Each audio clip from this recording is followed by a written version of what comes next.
This episode was made possible thanks to Gotopia.tech. Hello, everybody. Hello. It's good to see all of you today. And today we're going to talk about what did you wish you knew when you had your first coding job? What did you learn later? And maybe a little bit about how you learned it. And because I think stories are a great way to start, I'm going to start out with my own story and pretend that I'm not the moderator for a while. And my first job was in Naperville, Illinois, at Bell Telephone Laboratories in 1967. And in 1967, they had just started coding, bringing up the number 2 ESS, electronic switching system. And they had moved all of the people working on it out to Naperville. And I came from Milwaukee, so I was nearby. And I got a job there, maybe a couple-hour drive from my home. And what they were building was built on, individual components, and it was to replace the electromechanical systems, telephone switching systems in the country. The very first number 1 ESS had been installed in 1965, that is 2 years earlier. And before that, all the switching systems were just plain relays and microwave communication and stuff like that. And the design goal was to be as reliable and approximately the same cost as the electromechanical systems that were already existing. That meant the maximum downtime goal was 2 hours in 40 years. Now, these computers had discrete components. There's nothing to say that they would have anything like 40 years life out of all these individual component computers, but they had a complete dual computer system where all of the lines went into both and they matched each other up. And when one of them didn't match the other, somebody's software went through and threw the bad one out. And there was a 4-hour downtime on the average to bring the computer back up in order to achieve the design goal. So I was to write the software that would go through and check all the individual components on a card and go through all the cards on the bad computer and figure out which was the bad card and print out on a teletype to the repairman, go change this card out, and then it was changed out and they would put the computer back up. So that's what I did for the first year.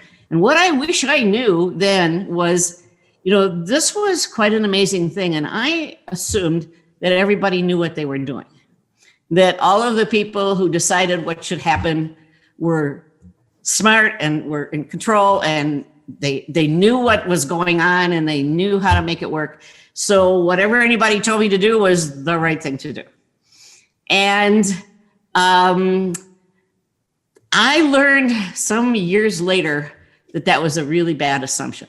I didn't actually learn that at Bell Labs because they were pretty good. But I was working in 1976. Okay, so it's just about 10 years later. And now I'm at General Motors and I am programming a mini computer, TI 990, to control an automated vehicle. And because it's a TI 990 that had no high-level language, only assembly language, but hey, I was good at assembly language. And we would take it out on the test track and we would test drive it.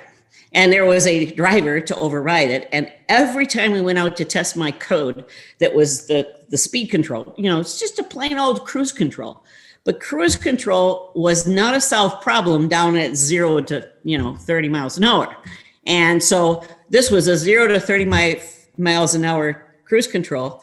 And every time we went out on the test track, it would go zoom and then slam on the brakes and zoom and slam on the brakes until the driver cut it out and it just wouldn't work. And I could not get it to work. I checked everything and I was, as I said, pretty good assembly language programmer by then. And I decided to ask the engineers about the algorithm that they had me program. Where did this come from? Are you sure it's right? Could it possibly be the algorithm? Well, they, of course, assumed that it had to be software because who could program in assembly language, all that complicated stuff. And I got very frustrated. So what I did was I decided that maybe the algorithm was wrong. And they didn't have the time of day to look at it. So I went and I bought this book here. Okay. Automatic control system. This is a very thick book. And, you know, it was the college textbook for control systems at the time. And I read it, you know, cover to cover. Well, I read it at least 3/4 of the way through until I could, they gave me this article. They said, these people at Ohio State, they're doing the research on this 0 to 30 cruise control. And here's the algorithm. And they showed me this research paper. And that was all they did. So I couldn't read the paper. So I read the book, understood control theory, read the research paper again, then looked at the algorithm. And after a couple, 3 weeks, I got to the point where I could find that there was a mistake in the algorithm they gave me. So I went to the engineers again finally, and I said, you know, it was the gain. And if you know what gain does, it goes zoom and great, zoom. And it was off by about a factor of 100. So I went to I went to the engineers and I said, so, you know, this constant right here, based on this in the paper, don't you think perhaps it should be this number, which was, you know, 2 orders of magnitude away? And they said, oh, yes, you're right. I put in the new gain and we went out on the test track and it worked. And that's when I learned that, you know, your job is not to do what you're told. Your job is to understand what results you are supposed to get and figure out what it takes to get those results, even if it means studying a college course in control theory. So that's my story. I love it. Okay, so who would like to go? No, anybody got any questions? That's what I'm supposed to ask next. Who'd like to volunteer their story?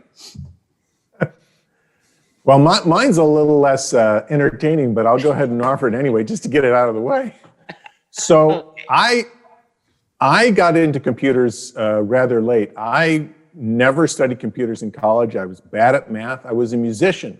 I was looking for work, and computers had kind of entertained me from a hobby side. And so I kind of pitched myself, this was the microcomputer era. So I said, oh yeah, I can do that. And I worked in a social service organization in Northwestern Ohio. So they needed to keep track of a lot of information about patients and care and budgets and all these other things. So I understood this kind of stuff. And they said, well, we need to buy some computers. And I said, well, I'll help you buy one. I made sure we didn't buy the new hipster computers. I made sure we bought the tried and true business computer that all ran CP/M. So at least somebody appreciates that decision. So I did a little research, you know, so I started building. But here's the thing: I kind of didn't.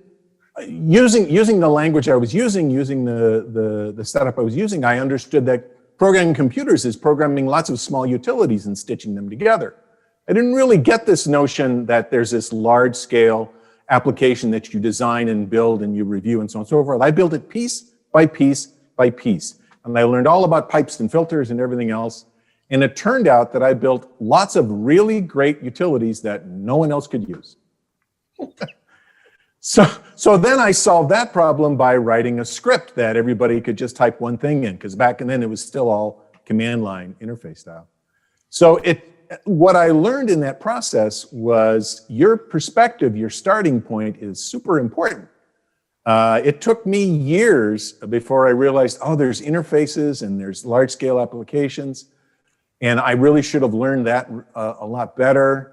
Now, the good news was when I got involved in the web and APIs and services and distributed systems, all that command line utility stuff was really paying off, because I kind of have that built in my head, and I still do today. I still build a lot of little DSL utilities and that kind of thing. So you never actually learned, right? No, I never did. I never did, honestly. I'm not to be allowed near any real user experience material, because I just never got it. I just never did. So instead, I continue to write these small utilities or these little connectors that solid little job runs, these kinds of things. And that's I've been able to carve out an enjoyable experience from that. But I definitely made some really bad assumptions early on, and it cost me for quite a while. Now, it turns out I adapt and I learned enough, but I had started from a very unusual standpoint. And that was in the early 80s, like must have been 81, 82 when I started. Yeah. That was it. Any more comments about that? Questions? Any more magicians? Magicians? You mean musicians? Yeah, musicians. Magicians too. Yeah. I'm a musician. You are? I am. Yeah, I started out, I got into computers because I was interested in computer music. So I wanted to learn how to, I was actually a medieval history major at the time and ended up graduating with degrees in both. But I started taking CS classes because I wanted to program synthesizers. So which you I don't want to use tell us anymore. about your first job and what you wish you knew? My first job, actually, I started out as a hardware engineer. Really? So my very first job was not a software job. In fact, I personally, with my own hands, built the error correction board in the Hubble Space Telescope. It was wire wrap and ECL logic, if anybody remembers that stuff. With ECL logic, you had to deal with faster than light problems in the wire. You take a wire off a pin and you'd wrap it around the board 4 times, and then you'd put it onto the pin next to it so you could get the correct clock delays. Right? Speed of light was an issue. So it was interesting stuff. And the first software job I had also started out as a hardware job, as we were doing robotic systems.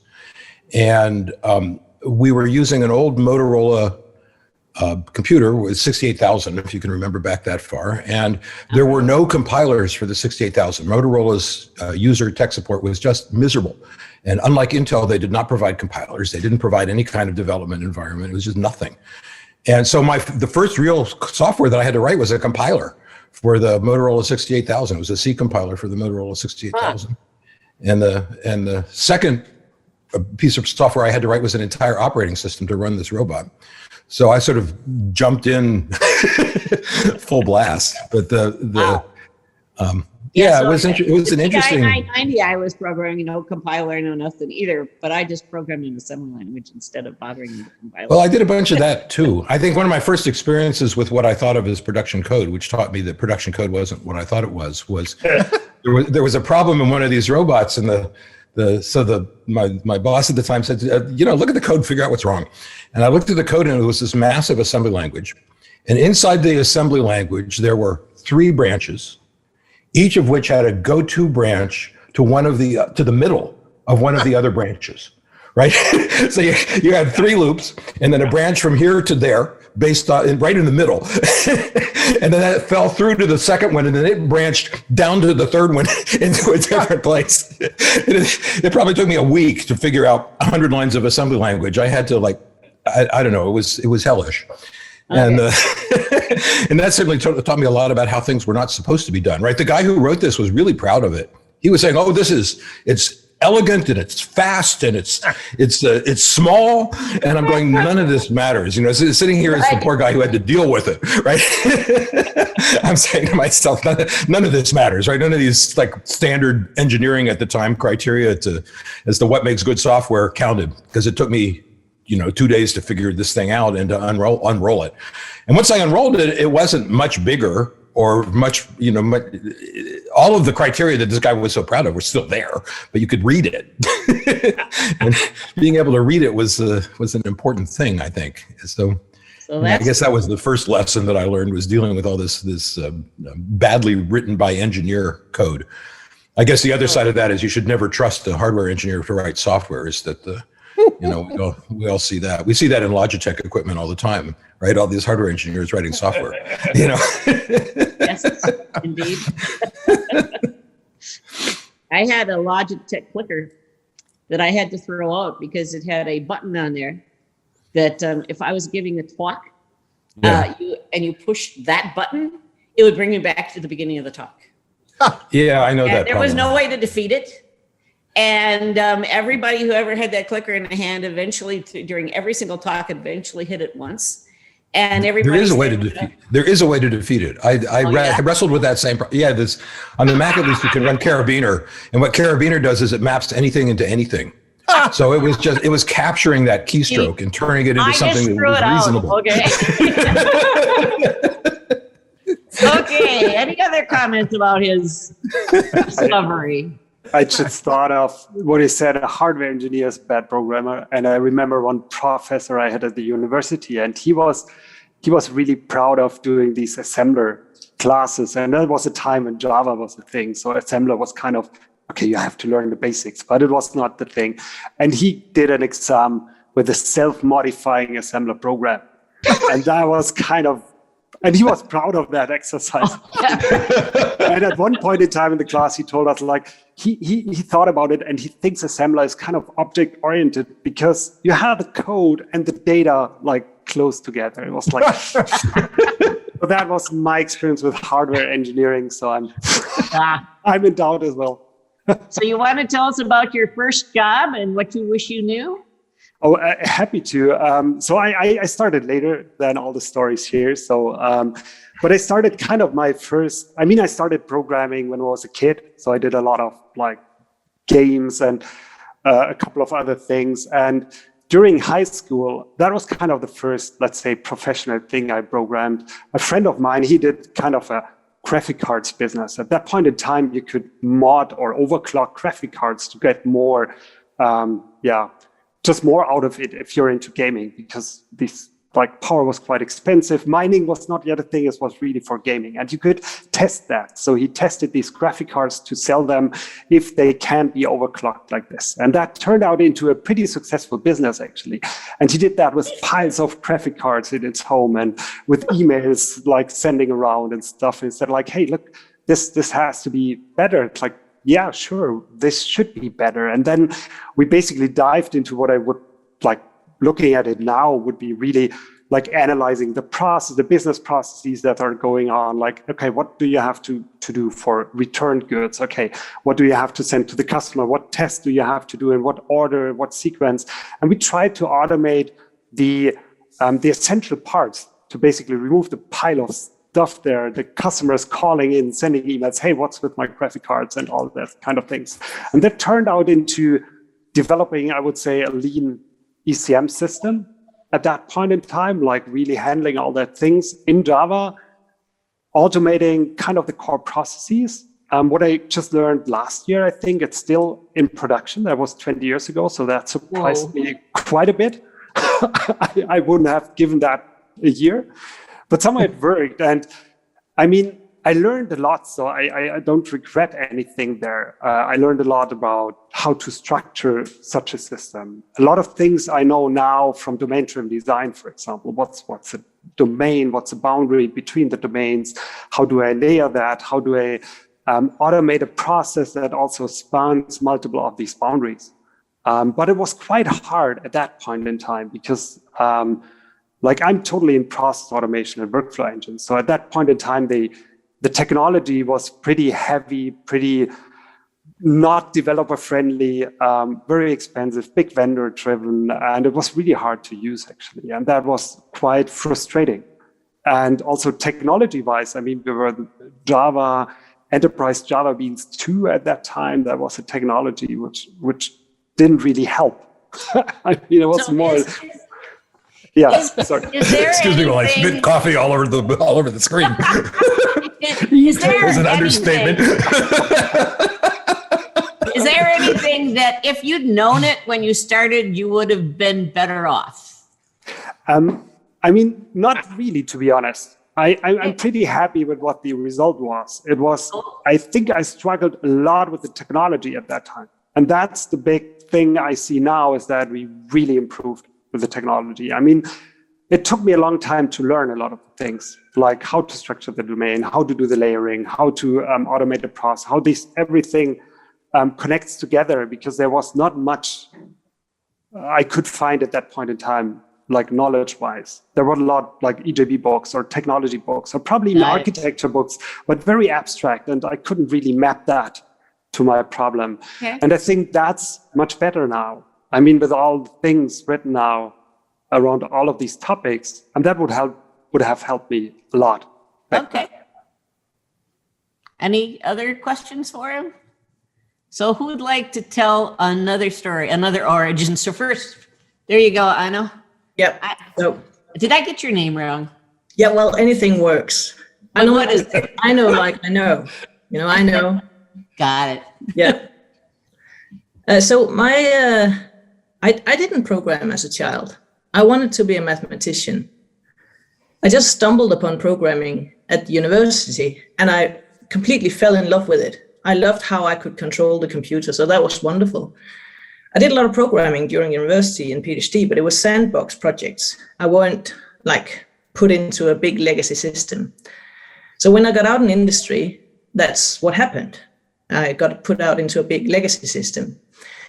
And what I didn't know at the time was that if there's something you don't know something about, you can actually learn it. It's not just because you're stupid. Because what happened was that, of course, I couldn't just understand that legacy system without any help. So there was one of my colleagues who sort of said things to me that made me sit in the toilet and cry every day at work. And that meant that what I did after that was just like Java server pages and stuff like that, because I completely lost the motivation for programming. I did that for some years. And after that, I've only done it like learning new languages just on my own. And what I wish I'd known then was that it's okay not to know everything, and it's okay to ask for help, and it's okay to feel stupid, and other people should be okay with giving help and not laughing and not ridiculing and actually trying to mentor, because most things can be learned.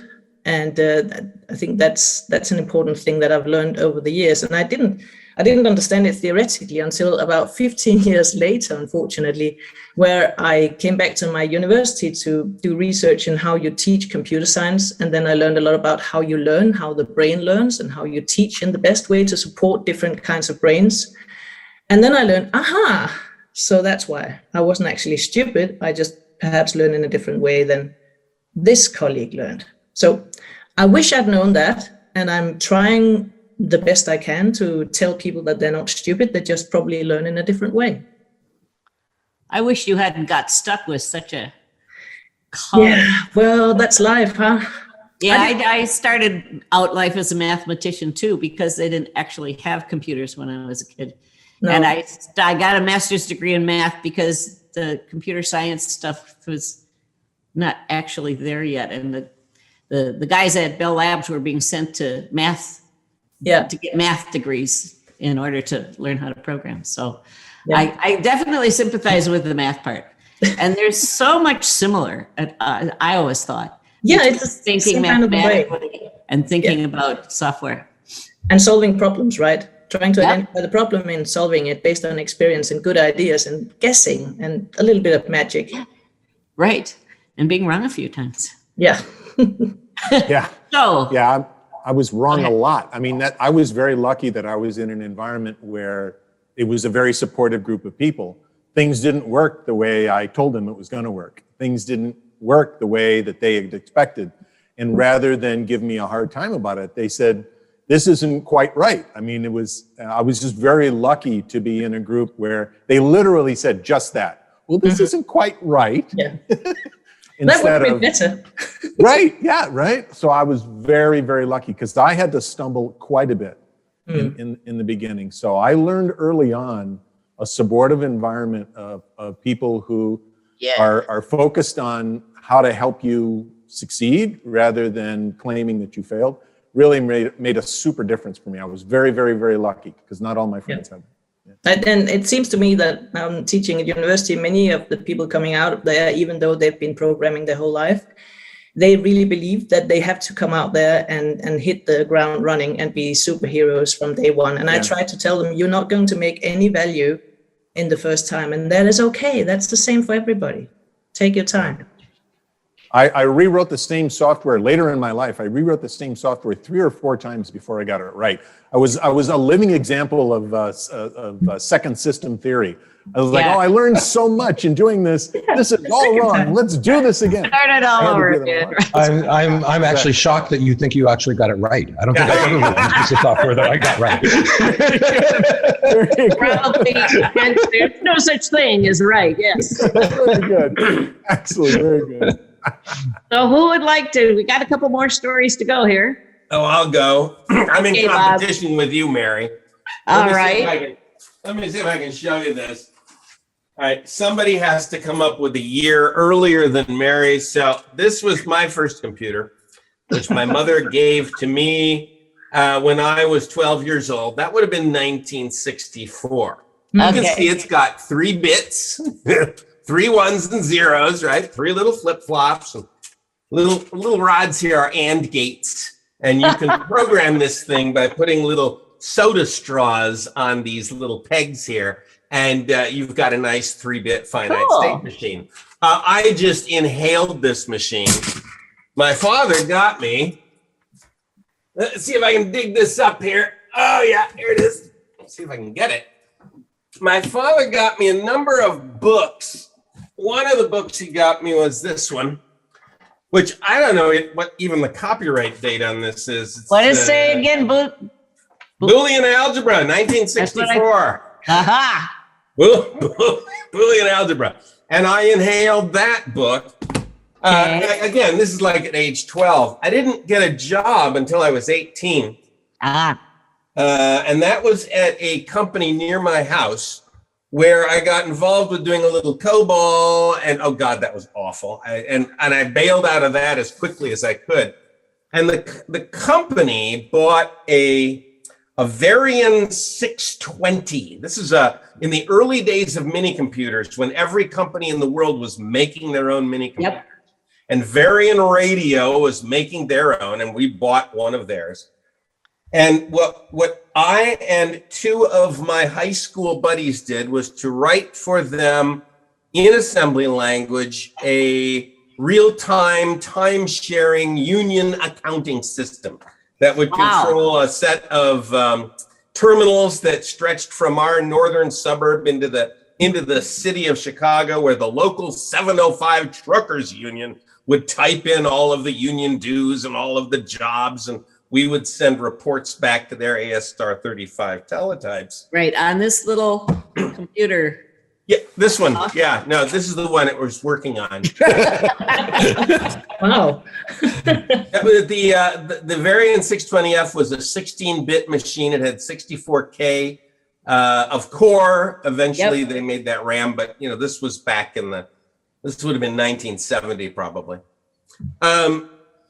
This was a labor of about a year of very long weeks and long weekends. And the one thing that I did not know then, that I wished I'd known then, and I do know now, is that it is completely stupid to work 80-hour weeks. Ah, Yeah. it got you so far. So did you ever get anything working? Oh, yes, it worked just fine. We got it all to work, and then we all quit. Good luck with that then. All at once, all 3 of us. We walked out the door. Then I had to go, 6 months later, I had to go beg for my job back.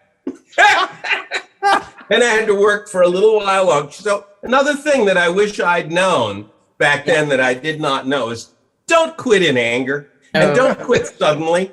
Don't slam the door. Walk out the door. Yeah, never slam a door. Yeah, you right. might have to go back. Yeah. Because you may have to go back. Like I you actually had did. the opposite experience of that, though. I had a boss once, and I was like objecting to something he was ordering us to do because it was just not right. And he said, "I'm the boss, you're the flunky. When I say jump, you jump." And I just jumped right out the door and was quite happy with that, right? As walked down the hall and there was another company there and I went working for them. It was easy. Wow. So if we're going to do show and All tell, right. here you go, Bob. This is a sheet of IBM 360/65 core memory. Yeah. There is 1K of Right, memory on here. And some poor person went blind making this with like tiny little ferrite cores. You can't see that on the camera, of course. Ooh, you've got a bigger Oh, sheet. Look at that. My core is bigger than your core. So you have this 64K memory computer. In 1972, I published an article in IEEE Computer Magazine about how to take a mini computer with 32K of memory, core memory, and expand it to 64K of core memory by using a spare toggle bit. And it was an assessment of the mini computers at the time. And this crazy one that you've never heard of because only 10 were built was the one that I figured out how to double the memory by using an added bit. Very good. That's very cool. So most of the programming I did was for machines, not people. Because I did engineering computing. I controlled machines or things like that with mini computers. And the thing is, most of the time I was working in an engineering office, not a IT department. And the engineers, when they were working on something they'd never done before, they kind of automatically tried stuff out a lot and expected to learn gradually and tested their stuff on whatever pieces of equipment they could get their hands on kind of immediately. So to me, this was, of course, the way one does software. And it took a lot of years. My first thing that I put in a manufacturing plant was a big process control system, but it had all these discrete components because, the process control system can die anytime. And so any given piece could be completely taken out and then put back in again without disturbing the whole thing, because that's the way big equipment works. And so I could make a change and I could have it running within 5 minutes, because that's the way you did with big process control systems. It took me forever to discover that in business computing, you build things and you compile things and you don't run them right away. You have to take all of this time to build and compile and test. And it took me very long time to understand what people were talking about when they talked about this process of test and build and all of that sort of stuff. Whereas we built something, we pulled it out, we plugged it in again, and we did it hot, even when it was in a manufacturing plant. And that's the way engineers worked. And when I discovered that, lots of software people work different ways, I was pretty astonished. Pretty astonished. Pretty astonished. Yeah, and that was the same. It was the same for me too, because I had conveniently avoided learning and teaching, training. I just did the same thing. I remember working in a system where I knew we had to fix a bug every single day, and you couldn't drop the system. So we were designing it so that I could change something without breaking anything else, and we knew that we were going to have to swap parts out. So.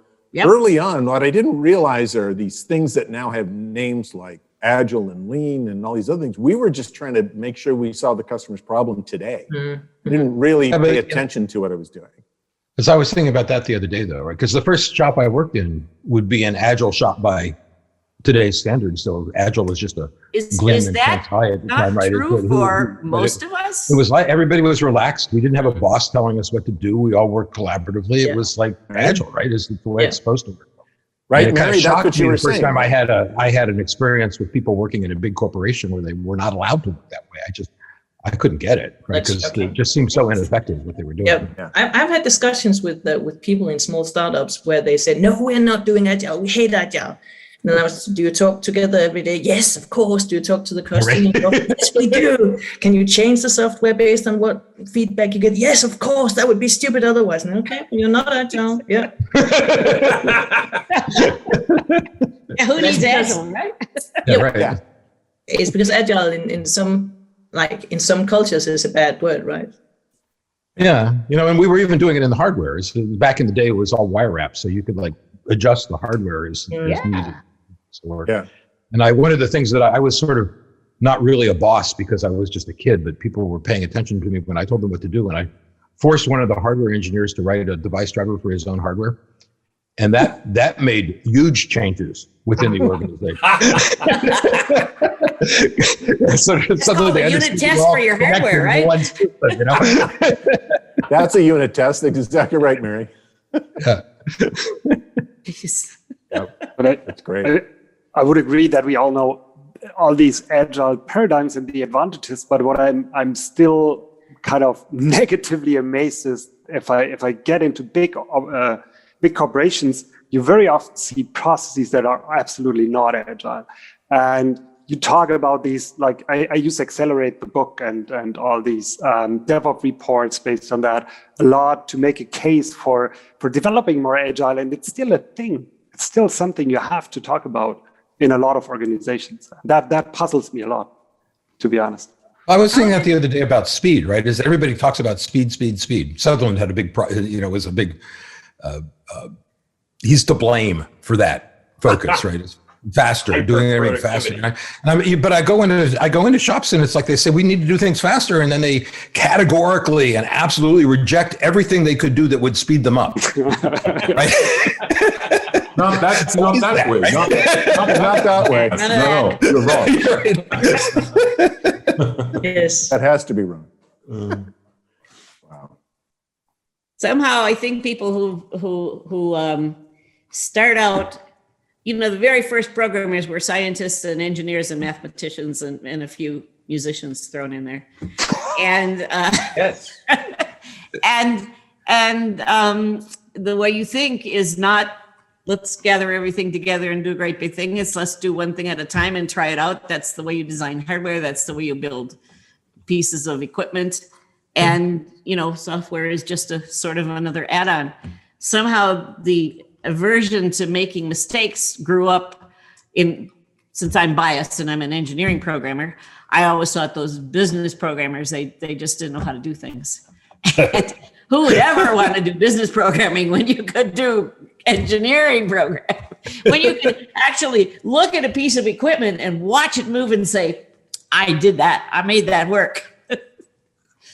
Well, even that, is that on the robotics side, I had to talk to people on the business side who are writing programs that interface with our robots. Yep. And I remember once I wrote down a specification. I said, here's what I want here's the way the hardware is going to work. The software doesn't exist yet, but here's the way it's going to work. And the business guys were going, ooh, I've never seen anything like that before. This is really useful. And I'm going, what? So they had never seen a specification before. Never. Which makes me wonder what they were doing. It's kind of, yes, right? They were doing what Mike did when he started his first job, right? I guess so. Yeah. Right. Yeah. Exactly.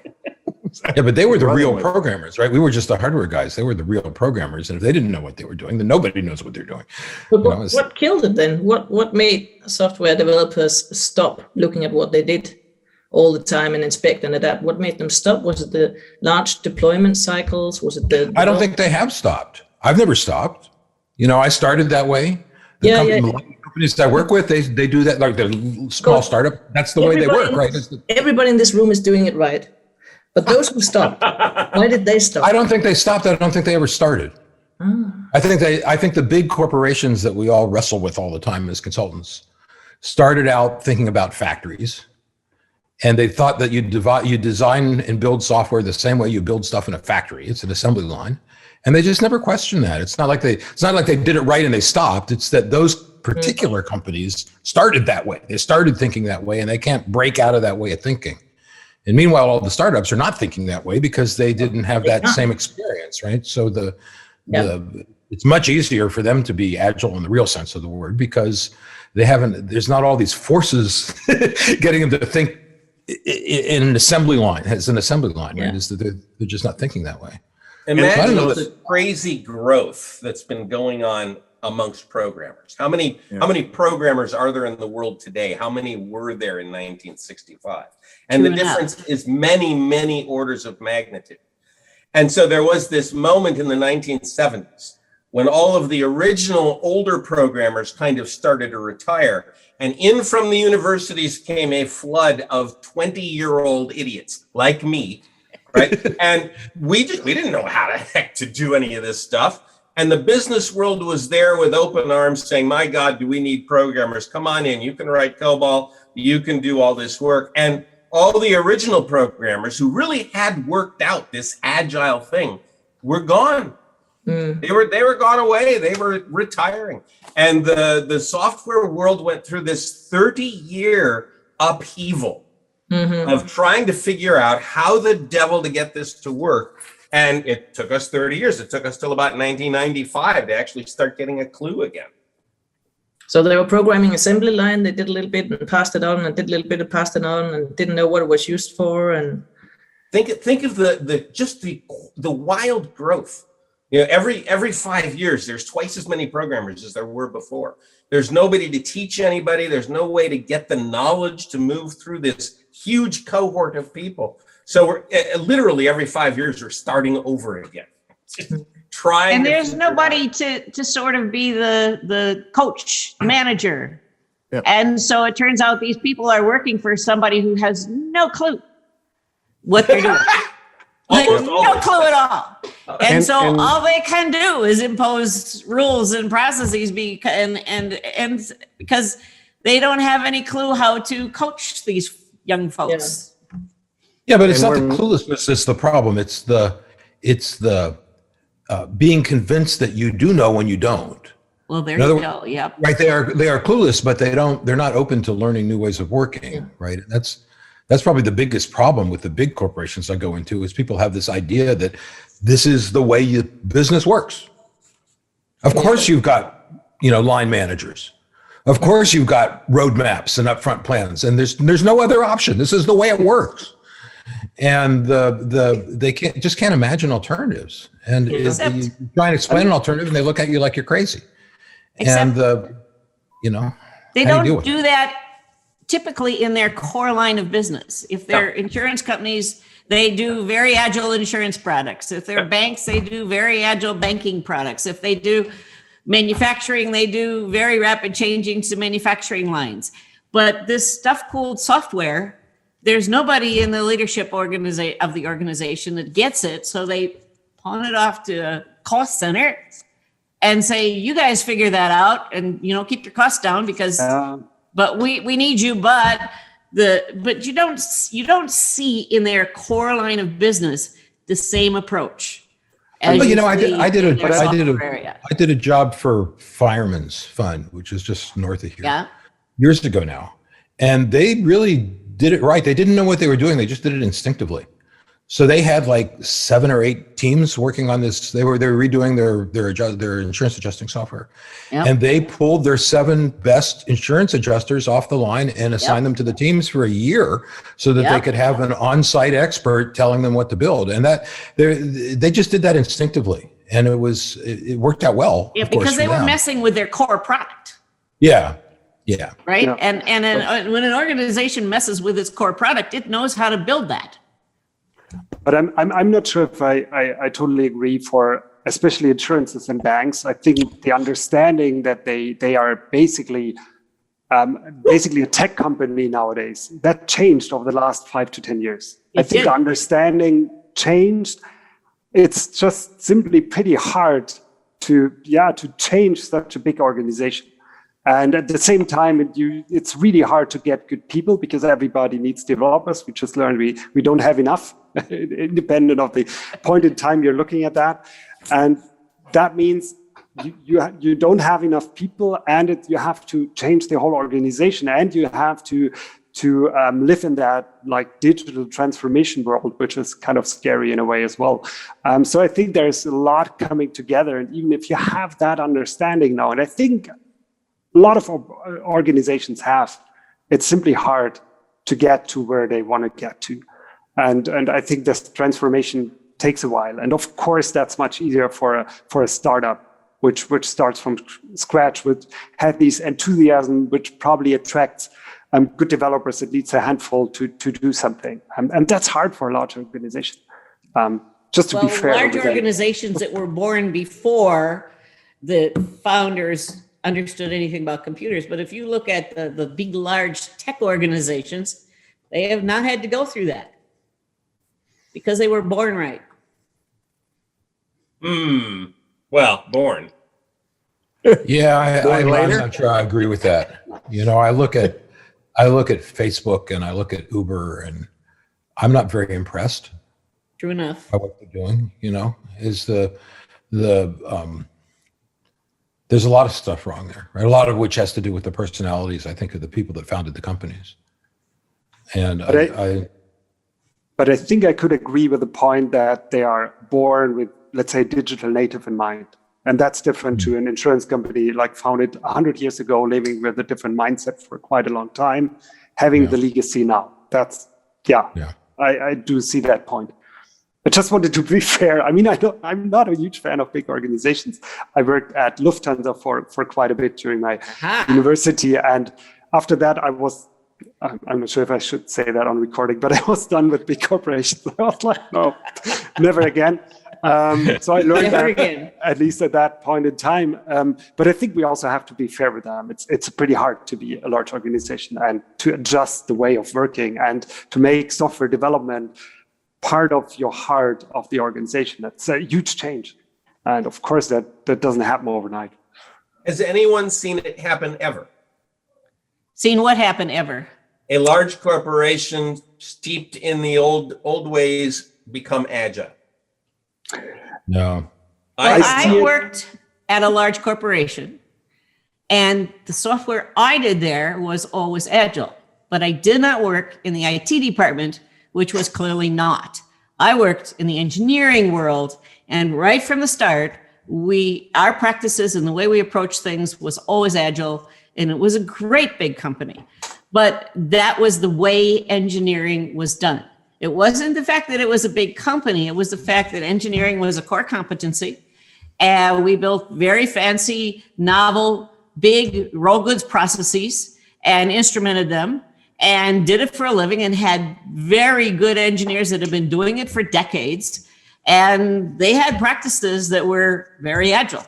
And the fact that I happened to do part of that job in code made no difference. Right. That was just another piece of engineering. You wrote code because, you had to do less wiring then. And that was not a transition, right? That you weren't transforming the organization. No, there was no transition. And in the IT department, I don't even know if they've transitioned now, but they were very much the other way. Well, one of the things that I have seen is that transformation. Well, I have seen that happen in pieces.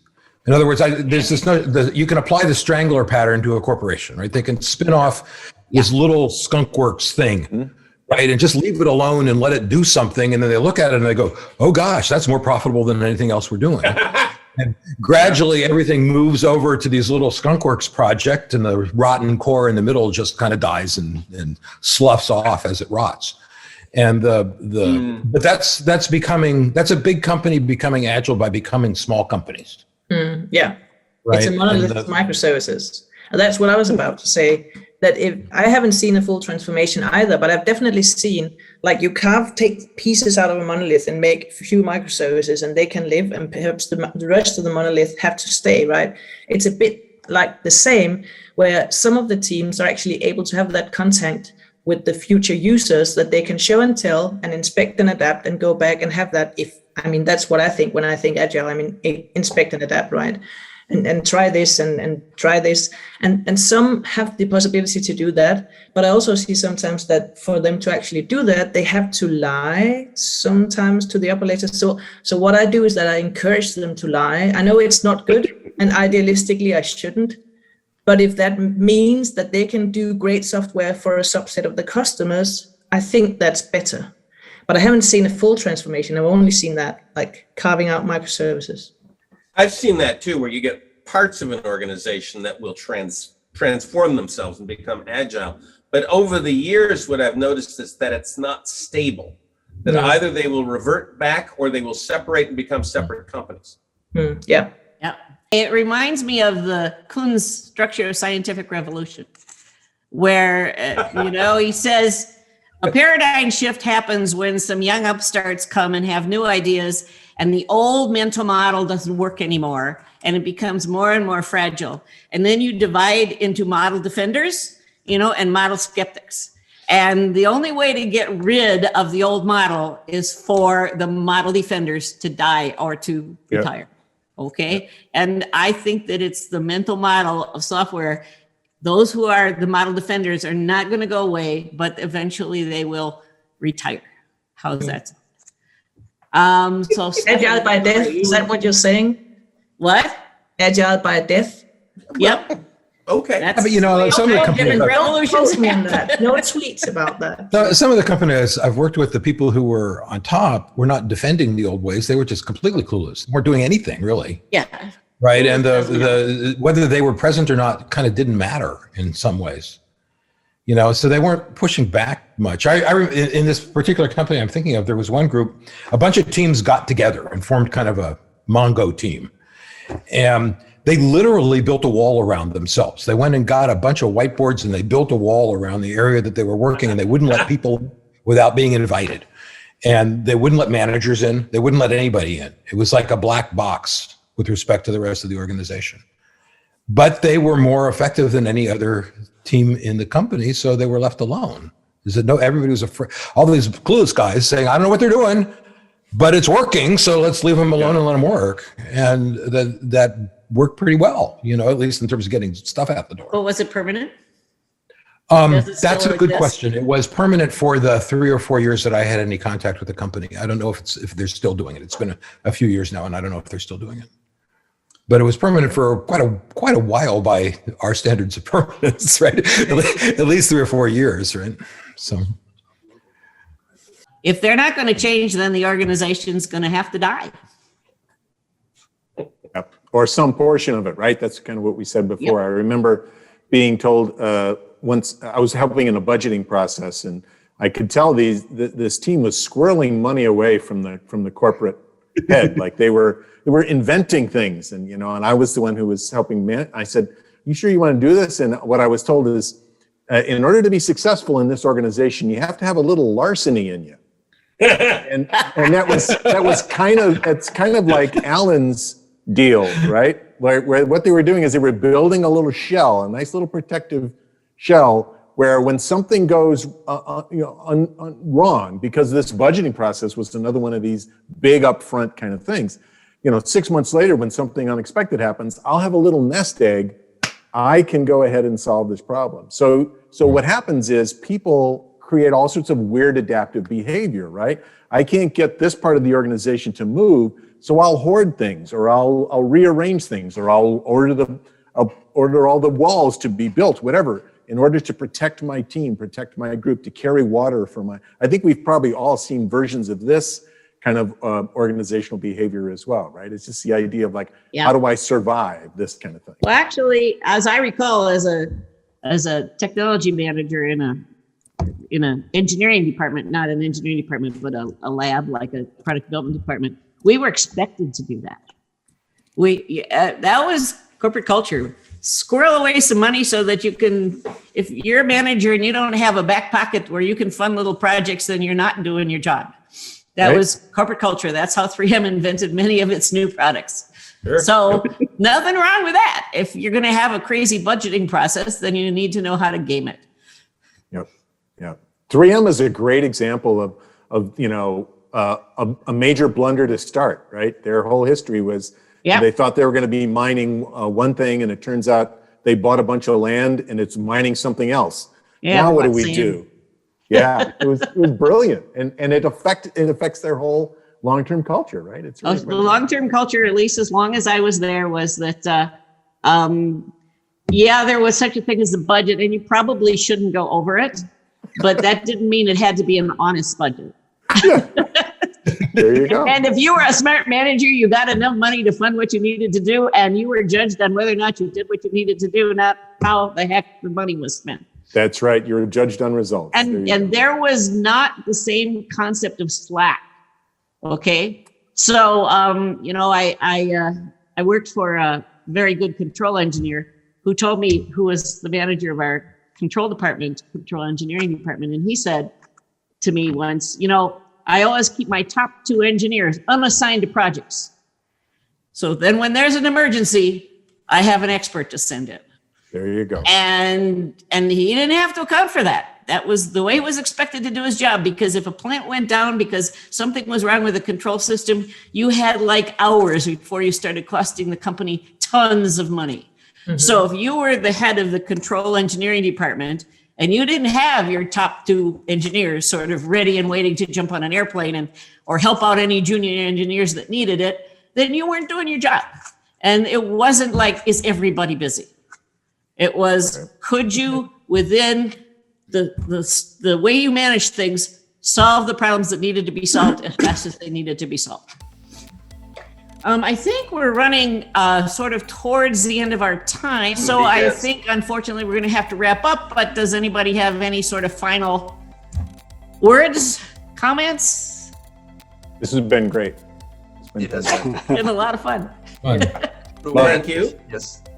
Thank you. It's been a lot of fun. Thanks, everybody. Subscribe to the GOTO YouTube channel now and join the experts in person or online at any upcoming GOTO conference using the promo code Book Club. Visit gotopia.tech to learn more.